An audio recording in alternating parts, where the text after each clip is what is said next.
Good morning, everyone, and welcome to our webinar this morning.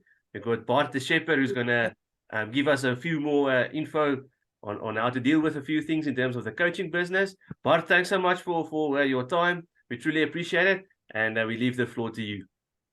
Awesome. Thank you so much. I'll start sharing my screen quickly.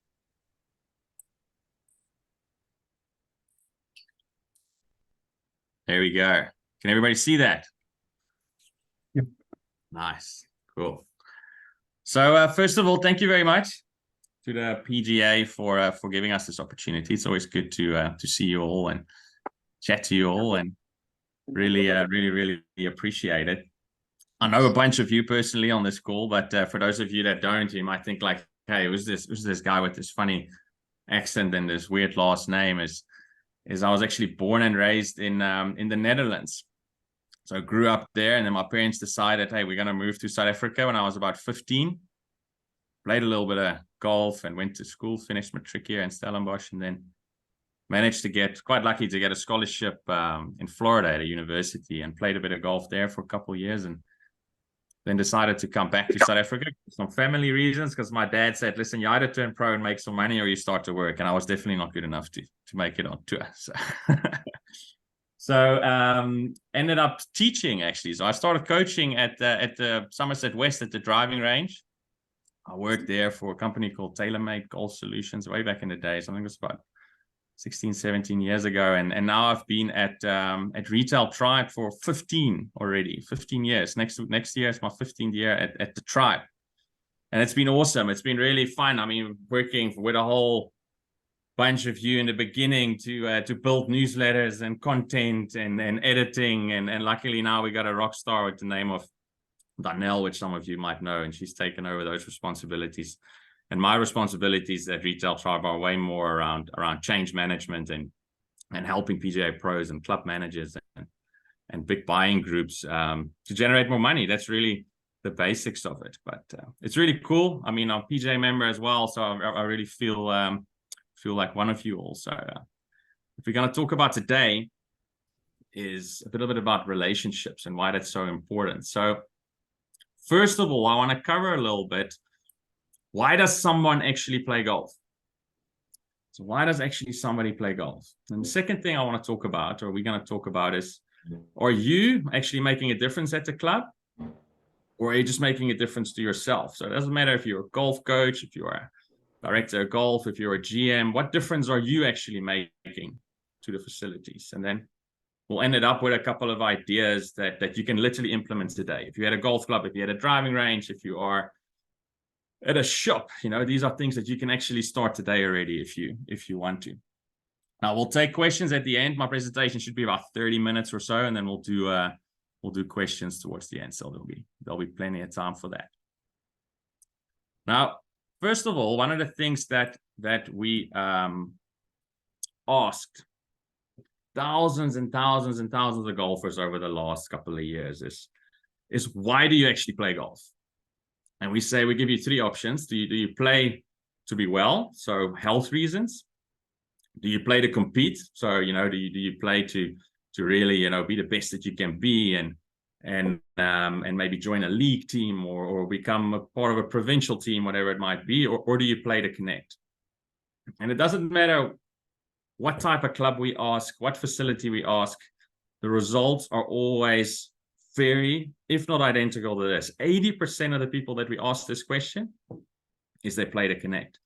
What that means is they play golf because they want to play with people. They want to have a social experience. They want to have fun. They want to have a good time out there. And that's why we play golf.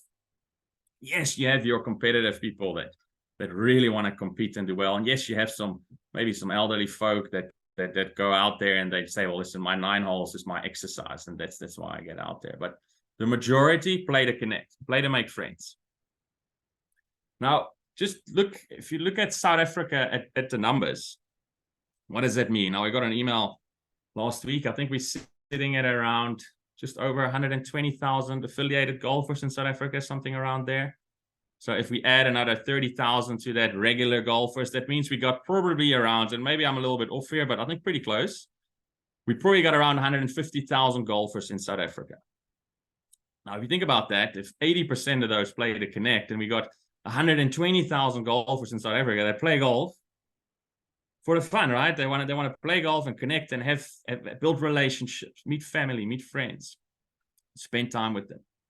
We have a small percentage that play to compete, and those are probably, for a lot of coaches on this call, those are the people that you probably engage with a lot. Those are the people that want to get scholarships, play provincial golf, play for their high school team, etc.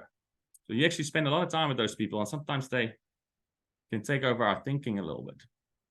And then we have obviously that small percentage that goes out there just for the exercise. Now, what's extremely interesting, and it's still the case today, is the number one reason why somebody does not play golf. So why somebody does actually not play golf, and some of you might know this, is because they don't have somebody to play with. It's pretty simple, right? If you don't have somebody to play golf with, you're probably not going to go out and play. Now, I can look at golf clubs where you have an elderly, let's say 2 gentlemen. They play every Thursday, 1 o'clock, same tee time. Very sadly, the one passes away. What normally happens to the other one? They stop playing golf. You have 2 really good buddies, right? And maybe a 4-ball that plays together every Saturday morning at your club. Now the one gets a job somewhere else, or they move to Cape Town, or they move to Joburg, whatever it might be. The 4-ball kind of disconnects and they go somewhere else where they can connect. So the number one reason why somebody doesn't play golf is because they don't have somebody to play with. And it's the number one reason why people stop playing golf. Nothing to do with how your fairways look or how your greens look. If you don't have somebody to play with, you don't play golf. Now think about your role as a PGA professional, as a general manager, as a director of golf. It's your job to create these connections. Now, that's what we're going to talk about a little bit today, to build these relationships. Now, the good thing is, you've probably all heard us say this over the last 15 years at Retail Tribe, is that we know that the PGA professional is the most valuable person at the golf club. That's what we stand for, right? We stand for at Retail Tribe. That's what we 100% believe in. And especially the golf coach. We know that the golf coach makes a massive impact at the golf club. And we've done that through stats. We've done the research. And I'll run you through some of this research. And some of this research you might have seen already. But we know if somebody is in a coaching program, that student rounds go up by 20%. And it's pretty simple, because if you're playing better golf, what do you want to do? You want to get out there and practice it, right? If you're playing better golf, you're having more fun. If you're having more fun, what do? You go out and play more. So it's pretty simple. Somebody in a coaching program plays more golf. Now, somebody that takes lessons also spends more on food and beverage. And on average, that's about 65% more. And why that is, again, it's pretty simple. More visits to the club means, hey, they might stop at the halfway house. They might have a beer. Again, more rounds. If you have more rounds, your F&B goes up, right? So somebody that's taken lessons, 65% more they spent on food and beverage. Again, the shop, huge, easy number, right? Somebody that's in a teaching program, they spend about 79% more on the golf shop. And I think this guy actually needs a new set of irons, because those don't look too good. But what basically happens is, if you are a golf coach, you look at the wedges, right? Simple. You look at the wedges, you go like, oh, these wedges are a bit worn. Maybe we should look to get you some new wedges. You look at the driver shaft and you go like, hey, the shaft might be way too flexible for you. Let's get you in for a fitting. So again, you're automatically connecting those dots as a golf coach. Therefore, they spend more money in the shop. And then lastly, which I think is probably the most important one, out of all the research that we've done, is that 100% of students that are currently getting lessons renew their membership. It's pretty simple. Who's going to stop playing golf if they actually invested in their game? If they in their program, if they're taking coaching, if they in there, they're not going to stop playing, right? So they renew their membership, which is huge. Now, what does the golf coach do? In simple terms, they reduce attrition, which means less people leave. They get members to be more active, or golfers to be more active, which basically means they spend a little bit more money. And what a lot of you are doing is you're generating new memberships, because you're getting people to start the game of golf and they might join the club. And you are building those connections. You as golf coaches are actually doing this without anybody asking you. You're actually doing this. Now, here's the kicker, because we've always used to say, just get more of your members into coaching and it'll resolve everything. Now, it's difficult because if I look at the next survey that we've done, we recently asked 50 golf clubs this question: how likely are you going to be expected to invest in lessons over the next 12 months? Less than 2%. So less than 2% of your members are likely to invest in coaching. So even if we go to your golf club and we say, increase your coaching, put more programs up, get a better golf coach in, make sure your coach engages and gets people in. And even if we double those numbers, it goes from 2 to 4, we double it again, it goes to 8%. It's still a very low number. It's not really moving the needle as much as it should. So is the answer of having a better golf club and building better relationships, increase your coaching? Yeah, it will make a difference, but it's not the solution. Because if we look at that, we go back to South Africa and we look at the numbers, and we got 150,000 golfers. 2% of those, that would mean that 3,000 golfers are probably going to invest in coaching over the next 12 months. That's not a lot, right? That's really not a lot. So if we double that, that might go to 6. And yes, there are people that have a quick fix. You might start shanking it and you go to your pro and he sorts it out, or you might start hooking it and you go to your pro. Those numbers are excluded there. But somebody that's actually going to invest in coaching, very, very low numbers. Now, as a coach, or if you have a coach at your golf club, there's another problem. And this is actually quite scary. It's actually a quote from a past president of the Club Managers Association in the US. And they say, the coaches make their money from our members with no worry or care for our business. Now, it's scary, right? So there's a lot of GMs out there, a lot of leaders out there that think, hey, my coach is just out there making himself rich or herself rich, and not really aligning that back to the impact that makes. Because those numbers that I just shared, your leadership, or if you're a leader, you probably didn't know that, right? So you actually didn't know that your coach is making that difference to the facility. Now, what's the problem is, if you look at the golf coach, what drives their business? So if you're a coach, or you have a coach working at your facility, or a golf coach, or you coach yourself, what drives your business? And how do you know you've had a good month? Now, some of you, like philosophical people, might say, oh, if I get some students to be part of the Boland team, or they make the province team, I know I've had a good month because my students are playing better golf. Oh yeah, I mean, that's great. We all want to see that, and it's a great achievement. But at the end of the day, if you're a golf coach, you're looking at how much money did you make. Pretty simple, right? You're just looking at, hey, how many lessons did I give at the end of the month? And what did I bring in? And if you know your next month is better than the previous month, you've had a good month. It's pretty simple. How much money did you bring in? And that's the amount of lessons that you're giving. Are you charging enough? Boom. That's how you know you've had a good or a bad month. Very simple. Now, did you know that for a golf club, it's actually just that simple? Because what drives the golf club's business? So if you're a coach and you're working at a golf club, what drives the golf club's business? And if we think about that, and we got some GMs on the call here today, I know we do, and they probably get gray hair from this, is they look, and I think actually Hans gave a brilliant presentation on this a couple months ago, Hans Jonk, is they look at, what are my membership fees? What's my membership spent? How are my corporate days doing? What are my card fees? And what are my joining fees? What is my rounds? How are my visitors doing? Versus the cost of the operation.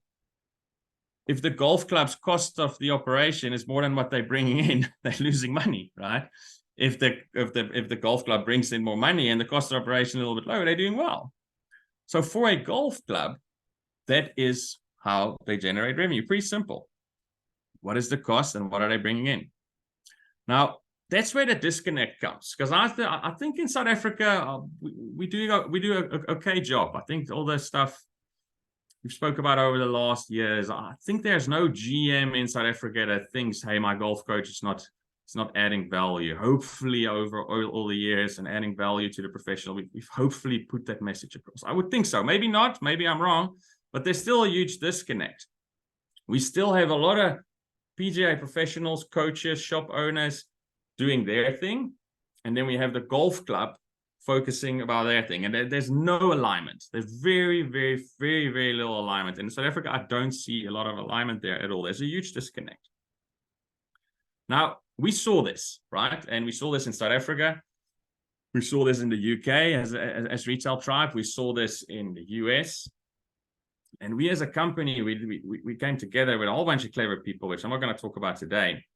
But we were like, how can you create a solution? How can you create a solution where everybody wins? So how can you create the perfect solution where the club wins? Most importantly, the member wins. So the golfer, I mean, the member is still the most important person, right? The golfer is still the most important person. How do they win? And then lastly, how does the coach benefit as well? What solution can we put in place so everybody is actually winning? Now, I'll tell you a little bit of a history lesson here, how this all started. But it was actually quite interesting. We worked with a pro called Peter Myers.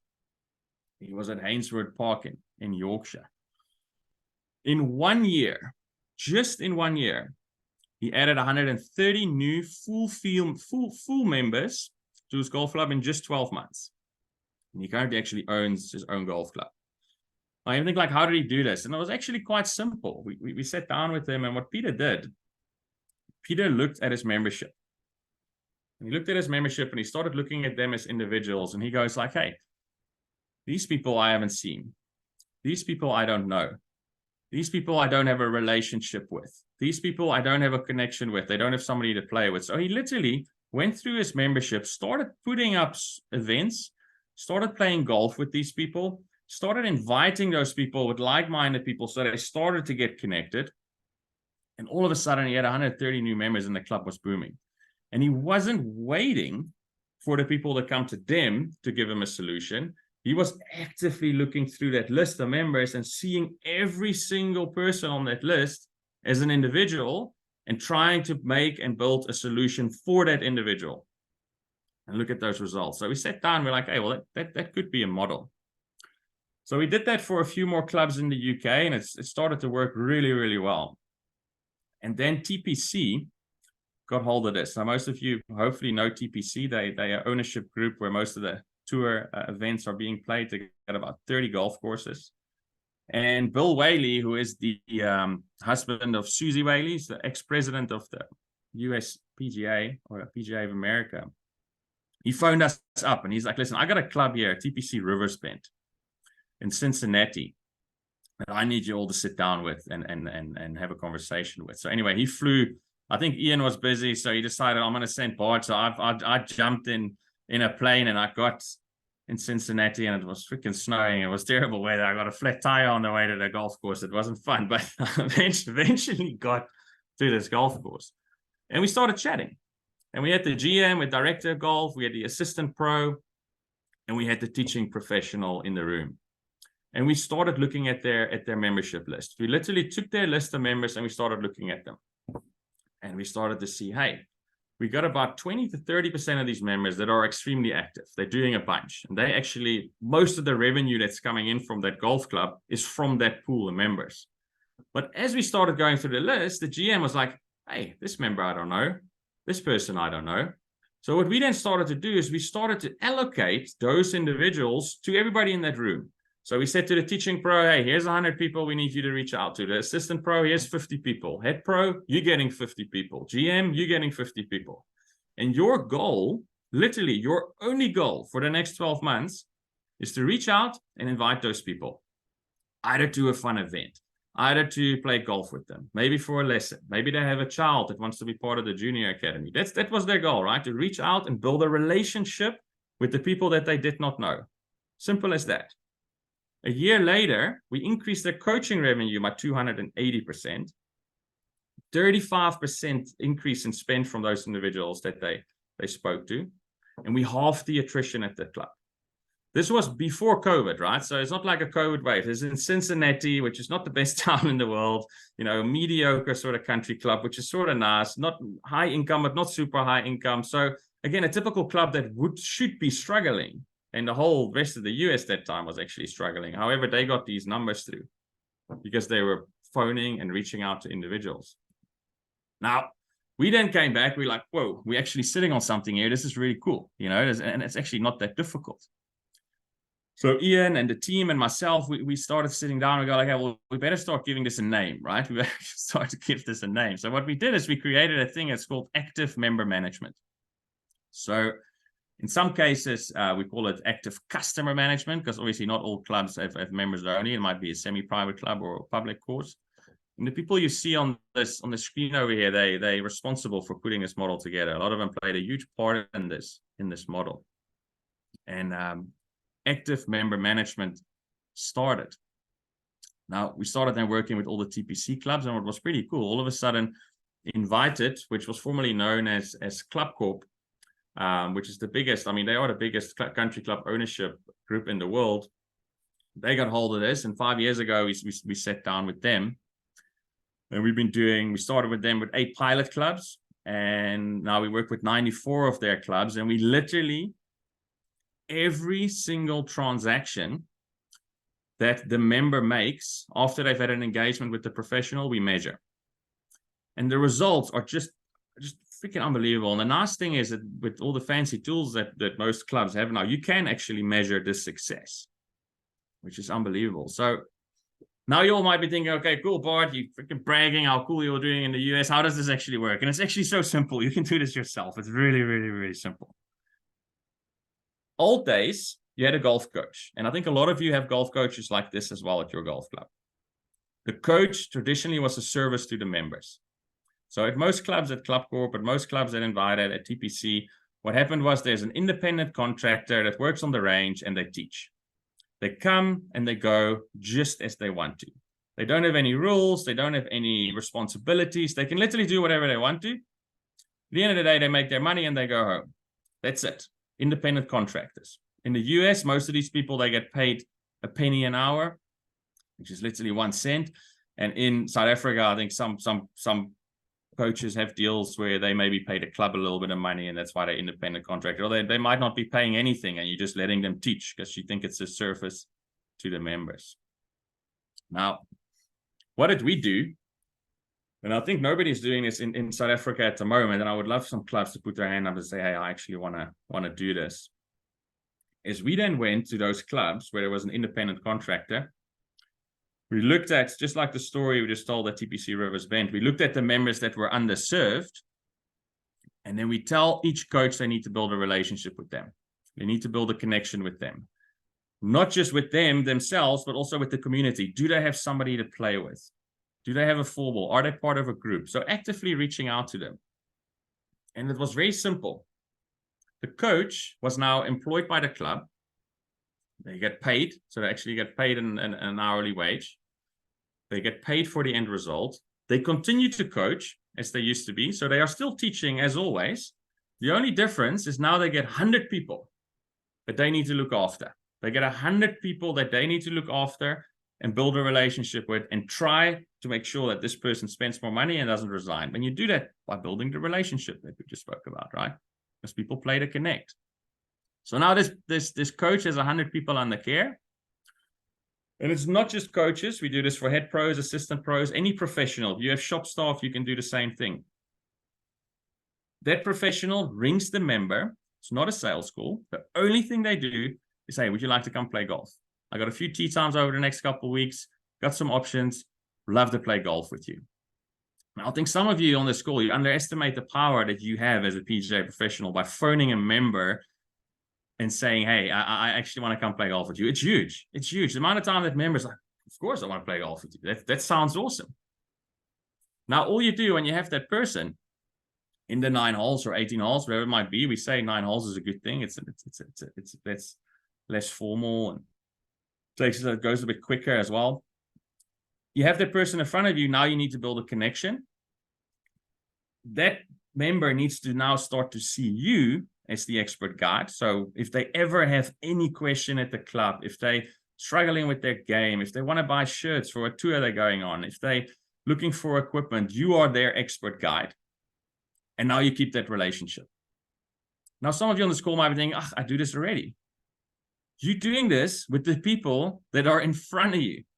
You're not doing this with the people that you do not know, the people that you don't have a relationship with, the people that you don't have a connection with. And that's the difference, right? That really is the difference. Now, all of a sudden, you're building a relationship with people that you do not know. Now we then track all the spend. Track the golf spend. We use we use Power BI, which is a very, very fancy system that literally tracks all the spend after that engagement. And then we look at the numbers. Now I want to dive into a couple of numbers. I saw Hans on the call earlier, so he'll like this. Is if you have a group of members, and we had a pool of 10,000 members that were under care here that are pulled across. This group over here is 8,100 members. They had no coaching or a play 9. So they had no coaching or 9 holes with the professional. This group over here is 2,649 members. 52 of that group resigned, which is 1.96%, so just below 2%. This group that didn't have a play 9, their attrition rate was 8%. So that means if you have somebody, you get them into coaching or you get them into just 9 holes with you, they're 4 times less likely to resign. Now, if you look at the dues numbers that these members pay at Invited and TPC, that's massive, massive revenue. And I'm sure if you can halve your attrition, we often speak about that, that's massive, massive value to the golf club. Then the rest kind of follows. So we didn't ask these coaches, hey, now you need to go and increase the F&B revenue or you need to go and increase the visits. No, we just told them build a relationship with them. Now the rest follows. Now we see that everybody that's at 9 holes, just like we had those first couple slides, they start to spend more money. They start to spend more, they start to play more golf. Their visits increase, etc., etc. And it starts with playing golf and building that relationship. Now, this is David Pillsbury. He's the CEO of Invited. Probably one of the most powerful people in golf. And this is a quote that he sent to us recently. We've truly joined the dots between golfers and members and the growth of our business by aligning responsibilities, opportunities, interests, and rewards of the PGA Professional. They are the key to our growth. Now, this is a person that 5 years ago had about 150 independent contractors working at Invited, just being a service to the members, to now saying, these professionals are key to our growth. We can't do without them. We need these pros because they add huge value to our business. It's pretty good. It's pretty cool to see that change. Now, some of you might think, what makes this difficult? Because it's not easy. I mean, that's mostly my job, and maybe some of you saw title head of transformation. It sounds quite fancy, but basically what it is my job is change management. And it's really, really difficult. Change management is not easy because some coaches, golf leaders, and GMs, they just prefer having people come to them. They like, I don't want to do anything else. I like it the way it is at the moment. I like it when members come to me and ask me questions because I'm busy. I got a lot of people coming to me. I don't have time for this. A lot of coaches, they want to be independent. They actually prefer coming to the golf course whenever they want to and leaving whenever they want to and making the money that they are making. They're quite happy in their current lifestyle. Now, some of those coaches obviously don't make the cut, right? Some coaches, they don't want to take responsibility. So they're like, I don't really care how my club does. I'm doing well, you know, I don't need to do this. Some coaches and have very little empathy to the occasional. I mean, the amount of times I sit in front of a room with PGA professionals and I ask them, you know, who do you want to teach? And they all say, I want to teach the elite. You know, they want to teach that portion that we spoke about earlier, the play to compete. Those members aren't going anywhere. They're never going to stop playing golf. But now our coaches are just focusing on the people that want to compete. You're not really making a difference either, right? So you got to start working with people that necessarily not are the best golfers. And then a lot of coaches, they struggle with people communication skills.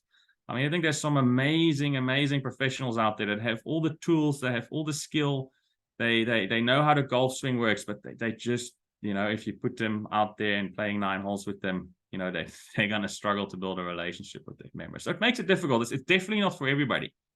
And that's what makes this change quite hard sometimes at golf clubs.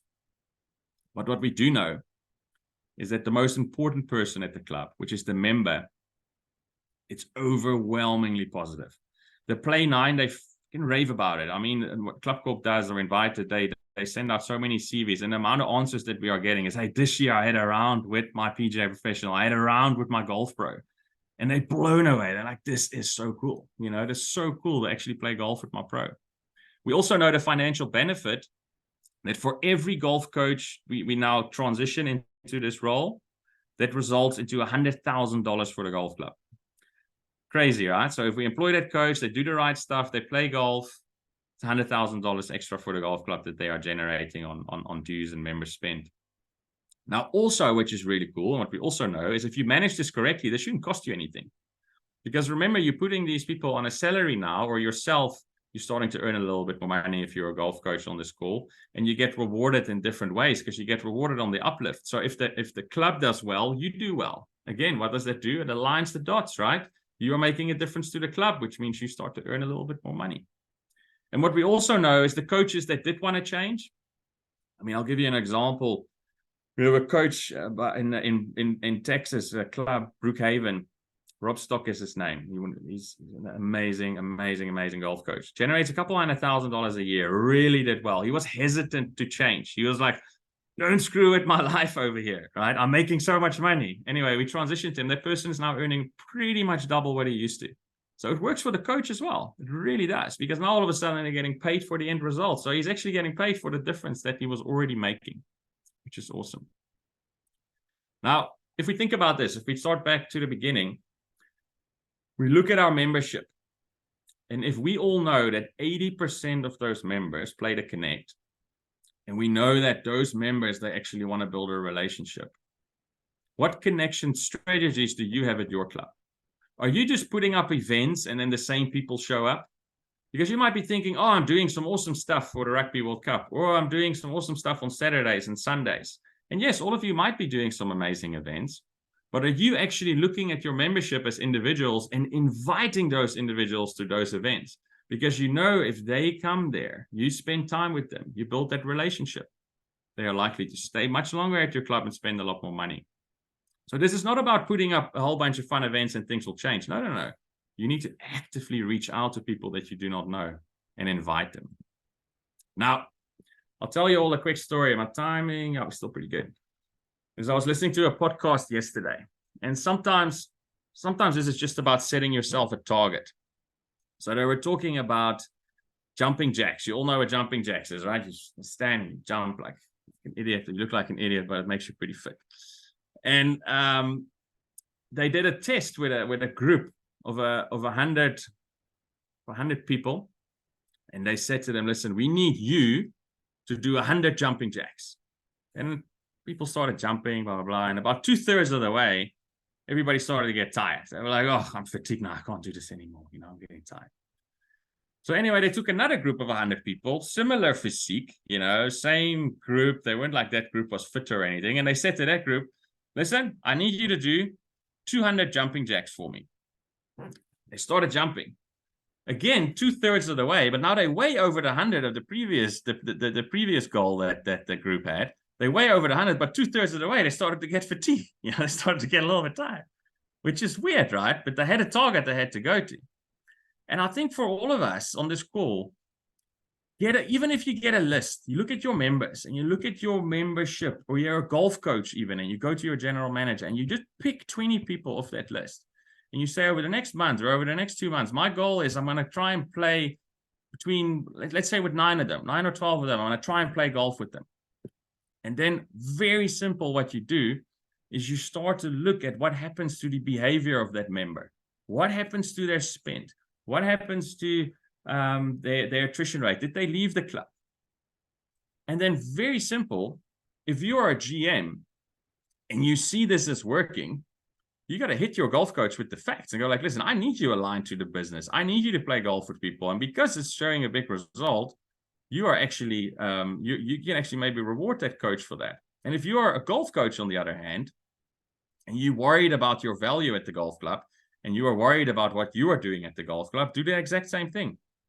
Start to look at individuals or members that aren't that engaged, build a relationship with them, get them socially connected at the golf club, and then see in a couple months' time, did that member spend more money? Did that member stay at the club? Did they actually meet somebody that they're now playing regularly with on a Saturday afternoon because of you? That shows you making a difference, right? And you can hit them away with the facts. Now, wouldn't we all want that business model? I think we would all want to. Now, I know a lot of you are actually at the Kamasa conference. last week.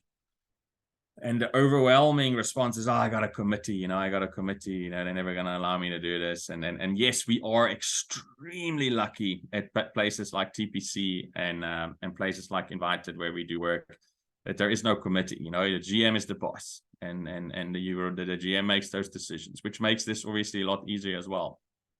What makes it a lot easier as well in the US, you can fire anybody whenever you want to. So if somebody's not performing, you can say cheers. Well, in South Africa, that's a lot more difficult, right? Because we have different labor laws over here. But if you think about the business model, about you reaching out to people that aren't engaged and building a relationship, I don't think anybody's going to say, hey, that's a difficult thing to do. That's something that I can't do. That's something that I can't implement at my golf club as a coach, as a GM, as a director of golf. It's reaching out to the people that you do not know. And you should get rewarded for that. You should really get rewarded for that. Now, from a simple level, if we go back and we go like, listen, I don't have time to play golf with my members. I can't do this. You're looking at, I'm not going to change as a golf coach. Some of you might be thinking that on this call. But I was talking to one of our fellow professionals yesterday, actually, or the day before. And he was telling me about a story at a club in Johannesburg. Very nice golf club. I won't mention their name. But the chairman over there owns a sunglass company. Might give it away. Some of you might know. And he was talking to them about numbers. And he said on average, they sell between 4 and 5 pairs a week at this golf club. So the chairman is like, well, listen, I think we can do it a little bit better than that. So took those sunglasses, put them out on the table on Saturday morning. He started reaching out to the members. He started engaging with them just out in front of the counter, right? They sold 21 sunglasses in one morning. And it's just by actually being a little bit more active than what we normally are. And instead of not waiting for the customer to come to us, we were actually putting those sunglasses on display and reaching out and engaging. And the sales were phenomenal that morning. Now, even as a minimum, if you are a GM, if you're a golf coach, if you're a director of golf on this call, I walked into a shop towards the end of last year. I actually took a picture. It's not this exact one, but it looked very similar. And I walked into that shop, and the GM over there said, "Listen, Bart, what's the one thing that you would change? What's the one thing that you would change in this shop right now?" And we looked around, and I saw 2 PGA pros behind the counter, sort of checking people in very randomly. It wasn't like a huge queue or anything. And there was another PGA pro standing in the corner, sort of fiddling with some clubs. At that same time, there were 20 people warming up on the putting green, right, before they teed off. Every 10 minutes, somebody was walking off the 18th green, off the 9th green, that just finished their round of golf. So the one thing I said to the GM that you need to change right away is one of you, and preferably 2 of you, need to get out there and build some relationships. Go and talk to those people on the golf green. Go and put an arm around the shoulder of everybody that walks off the 9th and walks off the 18th and say, hey, how was your round of golf? It's so simple. And so many golf shops we walk into, or I walk into, and I've walked into hundreds and thousands of golf shops over the last 5 to 6 years in a whole bunch of countries. And the setting is very similar to this. And your golf club might be very similar to this as well. And that's the first change you can make, right? That's the first change you can make, is getting out there, engaging, building relationships. Let's build relationships then with the people that are there to make it easy. But these type of images we don't want to see, we really don't want to see. So just to recap, people play golf because they want to connect. If there's anything that you remember from this presentation, is they play golf because they want to build a relationship. The more relationships you build, and you can see it in South Africa, the good PGA pros are the ones that are good at relationship building. They are the ones that are really good at relationship building. They might not be the best teachers, the best directors of golf. They might not be as good with their financials, but they're very good with relationships building, right? And that's because people want to connect. Second, are you making a difference to the club or just to yourself? So if you are a golf coach, are you actually just filling your own pockets, or are you actually aligning that back to the golf club, and are you making a difference to the golf club? If you are making a difference to the golf club, measure that, change that. If you're a general general manager and you have a golf coach out there that you might think, hey, are they adding business? Are they adding value? This is a great thing you can do, right? It's giving them a list of people that they need to reach out to and start to measure that. And then lastly, start to play golf, create activations, measure their performance. I get so frustrated when you go to a Wednesday or a Saturday and the director of golf or a teaching pro, they actually can play some golf and they play with the same 4-ball every single week. The same 4-ball every single week. And you're like, what change are you making? You actually have the time to go and play. If you would just pick up the phone and invite some members to come play with, they'll probably say yes. They probably actually want to play golf with you. And then you are already making a massive change to the golf club. So again, some small things you can implement. Are you making a difference to yourself or just the golf club? And remember, people play golf because they want to connect. Cool, that's it today. Here's all my contact details. We'll open up the floor some questions. And if you want to talk in private, because I know some of you might want to not do this publicly, you can just take my details and give me a call as well. Thank you very much. Thank you, Bart. Thanks so much for your input. Like you mentioned, the floor is open for any questions. So please just unmute yourself and ask away. See, we got one in the group as well, Ignis. 150,000 golfers are only dating the industry. Consider playing twice a year. That doesn't belong to a club to count them as a golfer. Would you guess for all golfers? Look, the number is not important. If that number is 200,000 or 250,000, it's still 80% of those play to connect, right? So the industry might be a bit bigger. You might have some people that play regularly, but 100%, still 80% of those would play to connect.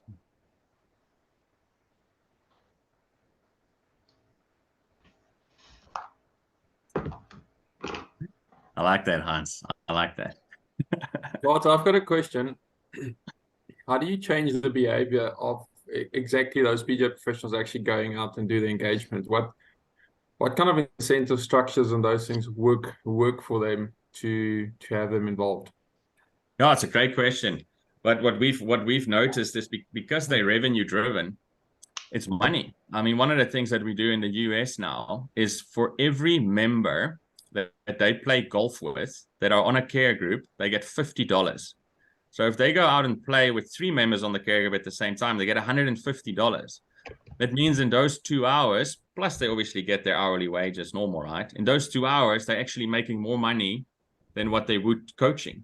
So for them, now all of a sudden they're out there engaging, building relationships. They're not playing 9 holes for free. So we actually rewarding them with money because what they've noticed is the benefit is so much more to the golf club, right? They've noticed after measuring it that the benefit of that round of golf outweighs that $50 by a mile, So yeah, we reward them. Other ways is obviously you try and incentivize them by inspiring them a little bit to get out there, why they should be aligned to the business.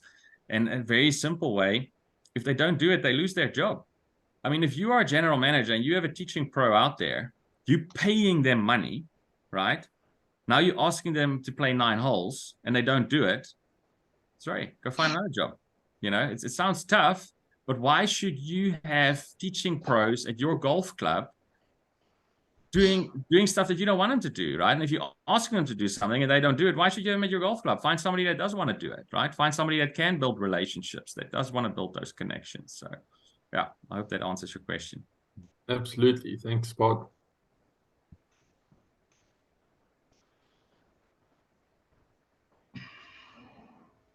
Bart, we sort of didn't really. We mentioned that that number of golfers we've got countrywide, those registered golfers. We've got a big majority of that is Playmore or sort of joining that Cathedral Peak and Port Shepstone country clubs of the world.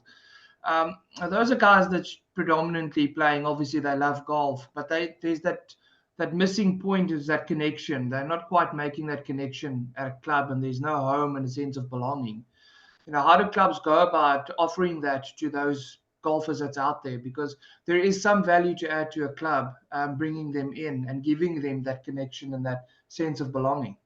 Yeah, no, it's a great question, and I think it comes down to when you've had members at your golf club, that left and they now joined Play More Golf, that's a problem. And let's say they haven't moved, right? So let's say they're still in your area. So they're still there and now they've joined Play More Golf. You need to look at it and go like, what relationship did we actually have with that member in the first place? Because if you would have had a very good relationship with that individual, they would have probably not gone to Play More Golf because they got the value out of the golf club. Now, on the other way, you might have some people that come to your golf course that have those set tee times. You know, maybe you know them. Maybe they've been there 2, 3, 4 times in the last couple months. You know, even yourself or an assistant professional or your teaching professional, why not actually go and join them for 9 holes or ride along with them for a little bit and actually build that connection and build that relationship and ask them some questions and some things that they maybe want to get out of their golf. Maybe that changes. So I know it's difficult. I know there's a different situation, but they're still individuals. They're still people. They're still people that the more relationships you build with them, you know, the things might change. They might join again, you know. Okay. Does that answer your question? Yeah. Cool. No, I just thought it's always been an interesting point for me because I think clubs do miss out. So. No, they usually miss out there, and they I think a lot of times these Play More Golf members, they come and they don't get treated like members. Give them that member experience, give them that royalty, you know, give them that special treatment that they deserve. And they might go like, hey, I want to get this every week. I just don't want to get this here and there from a club when I come here. I want to get this every single week. And then they might join. Yeah, I agree. Thanks. I had a question here from how do you join the management team? I don't really understand. Do you mean a GM at a golf club, or can you just explain that? I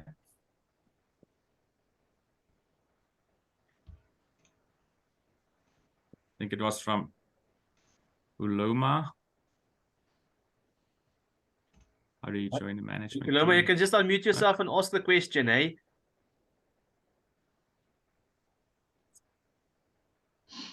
Yeah, it's actually from a good morning. That was a great presentation. Of course, coming from Nigeria, where you have less facilities, you will need all the help you can get. The management team you mentioned that, you know, you have a group of professionals coming together and sharing ideas, and then you monitoring their activities. So how do you join that team? Yeah, no, of course. I mean, for us, if you want to be part of a team of professionals that want to, you know, that change the business, that think like mine. I mean, that's the whole retail tribe, right? That's why that word tribe is in there. So, you know, if you want to get more of these type of ideas and you want to implement those in Nigeria, then take my details down and we'll chat afterwards, or we'll set up a call next week and we can see how we can work something like that out, because it's something that's so important in the industry, right? The more ideas we share, the more things you can learn and the more things you can implement. And I feel like sometimes we try to all eat from the same pie, right? And the more we share, the bigger the pie will get. So that's really what Retail Tribe is. Is we just learn a whole bunch from different clubs and then we share it with our customers. So yeah, I'm more than happy to take a chat up maybe next week or tomorrow, and then we can talk about that. So if you're interested. That's cool. Thanks so much. I think I'm still in Joburg. Probably when we get back next week, I'll contact you on that. Awesome. Good stuff. I'm looking forward to it. Yeah, thanks so much. I appreciate it. That was a great one. Thank you.